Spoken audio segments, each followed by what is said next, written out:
afternoon guys, kia ora. Welcome back to the Black Jersey. My name's Max, I'm the host of this channel. A big thank you to returning subscribers and to my Patreons as well. Today we're going to get into who I believe Ian Foster, the All Blacks head coach, will select in his 36-man squad to play against Ireland. As you guys know, post Six Nations, I've extensively covered my opinions on tactical arrangements, on squad appearances in particular positions, and my previous video was my own 36-man squad for the mid-year tests against Ireland, and I'm sorry to burst my own bubble and everybody else's, but no matter who we say the squad should be, it doesn't matter, because the only person who's making the choices is the head coach of the national team and the other selectors that he has hired.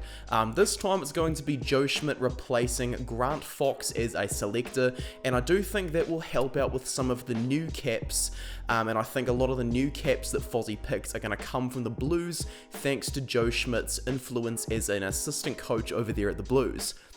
So yeah, I'm going to break everything down by position, and I will showcase the depth chart for each position so you can kind of see how Ian Foster has thought about things across his tenure as the All Blacks head coach. So you'll see the direct number of minutes each player has played in each jersey as I go through each position.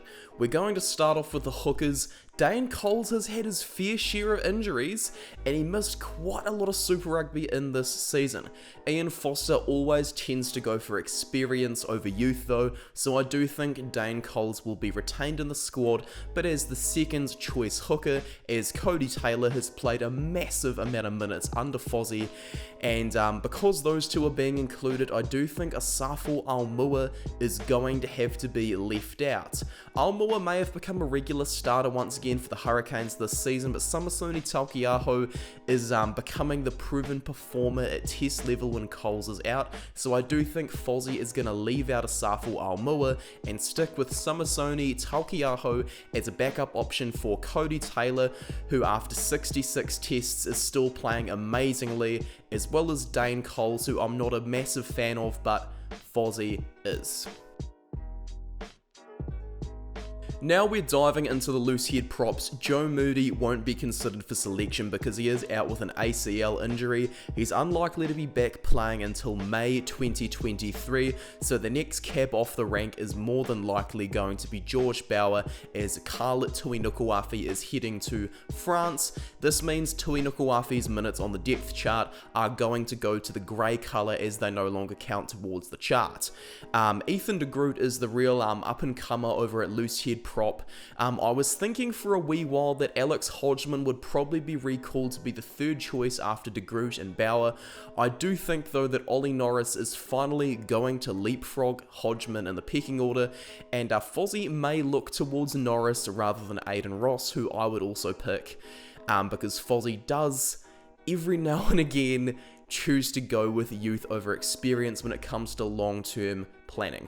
Over at the tight head prop, Ofato'ungafasi is quite easily going to start for Fozzie at number 3. He was the person that Fozzie wanted at the start of the World Cup cycle, but Nepo Laulala, as you can see, has seriously leapfrogged the crap out of him for minutes played in the depth charts.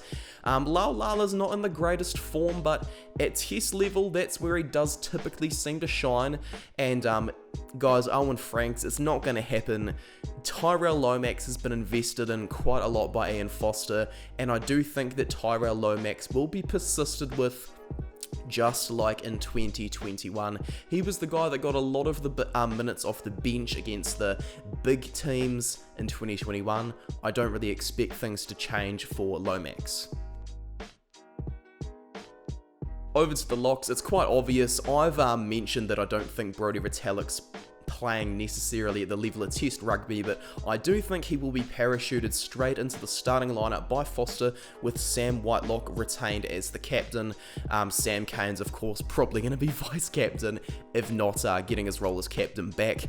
Scott Barrett is likely going to remain as the guy that's coming off the bench regularly as well, because obviously he can play blind side flanker and lock itself.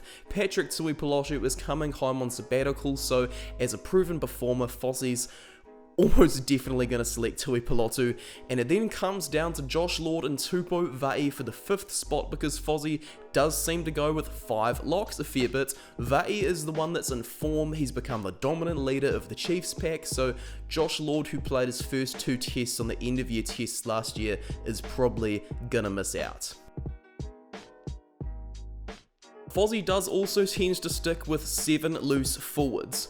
With Shannon Frizzell injured, I think that it's just going to stay at 7. He won't get an 8th in as a replacement for Frizzell, who was due back from injury very soon, but will of course be short of match fitness. Akira Ioane spent a lot of time injured, but he roared back to life, particularly against the Rebels, so I think Ioane is probably going to stay the first choice blindside, while Luke Jacobson, his backup, will also play a fair few minutes at number 8, as Jacobson's a bit of a utility who can play all 3 positions in the loose forwards, and Ethan Blackadder is probably going to remain on doing a very similar part for the team that Jacobson does. I'm not Blackadder's biggest fan, but he works hard, and Fozzie really appreciates his contribution to the squad for that very reason.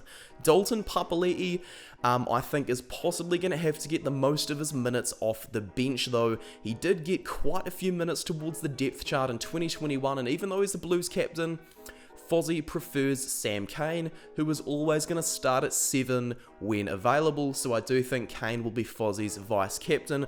Over at number 8, Hoskins Satusha was of course going to be there. As I expressed in my previous video, he's a very similar player to Peter Gus Sowakula, and for that reason I can't see Sowakula overtaking Satutu. Then to finish off the loose forwards, it's kind of obvious who the last guy is going to be. It is going to be Ardie Savia, who will always be the first name on the team sheet, because no matter how hard World Rugby tries to push Anton Dupont, the second best player in the world, it is Savia who is the world's best player. Now guys, some big movers we're getting into the halfbacks. If Folau Fakatava was not going to get selected, then why did the New Zealand Rugby Union go through all this effort to get him through the loophole of the fact that he was injured last year and therefore should remain eligible under World Rugby's new framework? World Rugby agreed to make Fakatava injured, as they went with the argument that he would have been picked in 2021 had he not been injured. So Fakatava is obviously going to be picked based on the article citing his eligibility status nowadays.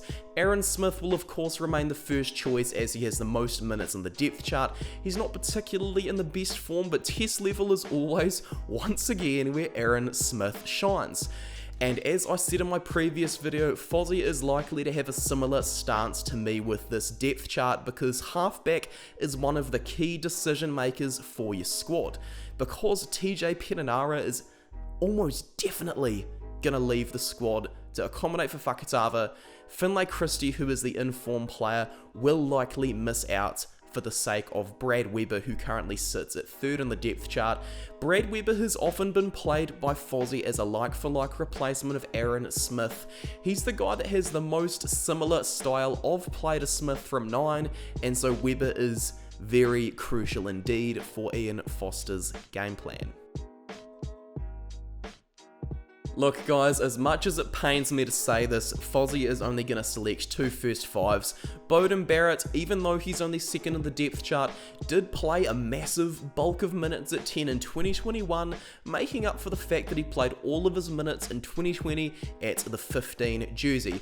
Mwonga, even though I think he's the best back in the world besides Dupont, is probably going to remain coming off the bench, which really disappoints me, but this is Ian Foster's team, not mine. He thinks he knows what he's got going on, so I've got to just leave him to it.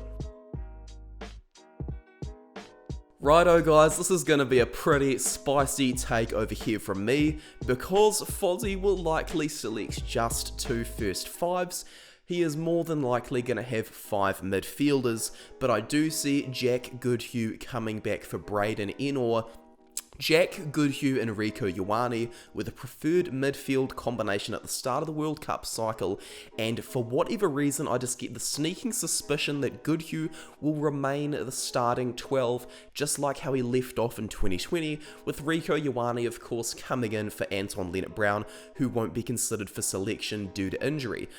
David Havili though I do think will be retained in the squad. He's played massive minutes for Foster, and the fact that he can cover fullback, wing in first 5 means Havili is likely going to be Foster's jersey 23, just like how he was against France and against Ireland.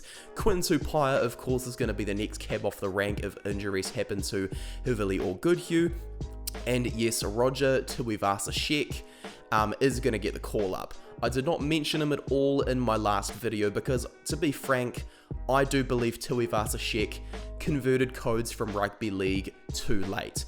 There's a bit of commercial appeal to selecting Tuivasa-Sheck though, and the fact that Joe Schmidt is an assistant for the Blues may work in Tuivasa-Sheck's favour for getting him into the All Blacks. Now to the outside backs. You're probably going to get quite triggered, so prepare yourself. I don't think Ian Foster will pick Leicester Fainga'a-Anuku.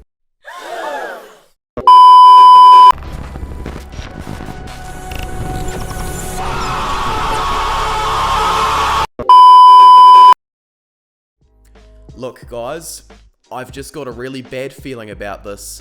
Caleb Clarke has got minutes on the depth chart already. Even though I don't think depth charts matter for wingers necessarily, I just have that gross feeling in my gut that Fozzie will probably go for Caleb Clarke at 11. George Bridge is obviously on his way out. He's likely played his last test.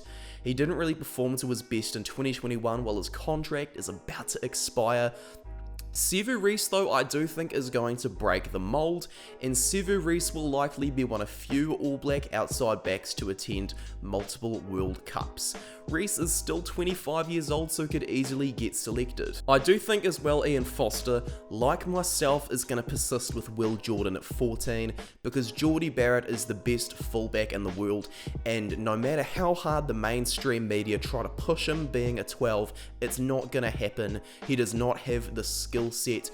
He is just so good at having so much space in front of him, just like his brother Bowden, and the fact that Jordie has such a high rugby IQ means it's pretty much necessary to have him in the team's spine.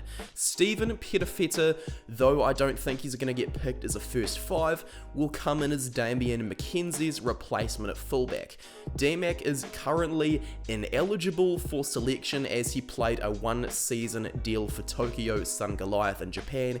He has to get his eligibility back through participating in either Waikato's pre-season or Bunnings NPC campaign.